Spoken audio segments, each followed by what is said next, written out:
B the architect of your future. നിങ്ങളുടെ ഭാവിയുടെ ആർക്കിടെക്റ്റായി നിങ്ങൾ മാറുക എന്നുള്ളതാണ് ഈ വീഡിയോ നിങ്ങൾക്ക് നൽകുന്ന ഏറ്റവും വലിയ സന്ദേശവും ഇൻസ്പിറേഷനും ഒക്കെ. അതുകൊണ്ട് തന്നെ if you are ready to become architect of your future, നിങ്ങളുടെ ഭാവിയുടെ ഒരു ആർക്കിടെക്റ്റായി മാറാൻ നിങ്ങൾ തയ്യാറാണെങ്കിൽ yes I am ready YIR എന്ന വീഡിയോയുടെ താഴെ ഒന്ന് കമന്റ് ചെയ്തേക്കുക.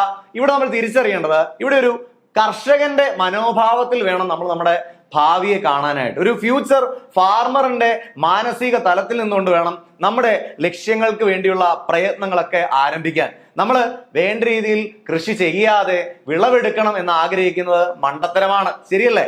കൃത്യമായി കൃഷി ചെയ്ത് കഴിഞ്ഞാൽ മാത്രമേ നമ്മൾ ആഗ്രഹിക്കുന്ന കാര്യങ്ങളൊക്കെ നമുക്ക് അവിടുന്ന് വിളവെടുക്കാൻ കഴിയുള്ളൂ. ഒരു കർഷകൻ എങ്ങനെയാണോ ആ ഒരു മനോഭാവം പുലർത്തുന്നത്, അതുപോലെ വേണം നിങ്ങൾ നിങ്ങളുടെ ഭാവിയുടെ ഉത്തരവാദിത്തം ഏറ്റെടുക്കാൻ.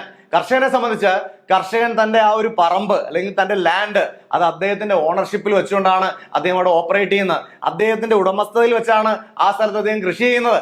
അതേസമയം നമ്മളിൽ പല ആളുകളും നമ്മുടെ ഭാവി മറ്റു പലരുടെയും കൈകളിൽ വിട്ടുകൊടുത്തിരിക്കുകയാണ്. അതായത് എന്റെ ജീവിതം ഇന്നയാളാണ് തീരുമാനിക്കുന്നത്, എന്റെ ജീവിതം ഇങ്ങനെ ആയിപ്പോയത് ഇന്നയാൾ കാരണമാണ്, അവരാണ് കുഴപ്പക്കാർ, ഇവരാണ് കുഴപ്പക്കാർ, ഇതൊക്കെ എടുത്ത് മാറ്റിയിട്ട് എന്റെ ജീവിതത്തിന്റെ ഉത്തരവാദിത്തം എനിക്കാണ്, എന്റെ ഭാവിയുടെ കൃത്യമായ ഉടമസ്ഥതയുള്ളത് എനിക്കാണ്, ഞാൻ ചെയ്യുന്ന ഓരോ കാര്യങ്ങൾക്കും കിട്ടുന്ന ശരിയായ റിസൾട്ടിനും മോശമായ റിസൾട്ടിനും ഉത്തരവാദി ഞാനാണ് എന്ന തിരിച്ചറിവോടുകൂടി ഈ വീഡിയോ കണ്ടാൽ മാത്രമായിരിക്കും നിങ്ങൾക്ക് നിങ്ങളുടെ ഗോളുകളിലേക്ക് എത്തിച്ചേരാൻ കഴിയുന്നത്, അല്ലെങ്കിൽ നിങ്ങളുടെ ഫ്യൂച്ചറിന്റെ കൺട്രോള് നിങ്ങളുടെ കയ്യിലേക്ക് വരുന്നത്. I will control my future. ഞാനായിരിക്കും എന്റെ ഭാവിയെ കൺട്രോൾ ചെയ്യാൻ പോകുന്നത്, മറ്റാർക്കും അത് വിട്ടുകൊടുക്കില്ല എന്ന് ഉറച്ച് തീരുമാനിച്ച് I will control my future. ICF എന്ന് വീഡിയോയുടെ താഴെ കമന്റ് ചെയ്തേക്കുക.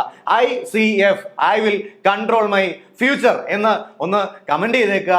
ഒരു ഫ്യൂച്ചർ ഫാർമറുടെ ആ ഒരു മാനസിക തലത്തിലേക്ക് വേണം നമുക്ക് ഇനി ഉയരാനായിട്ട്.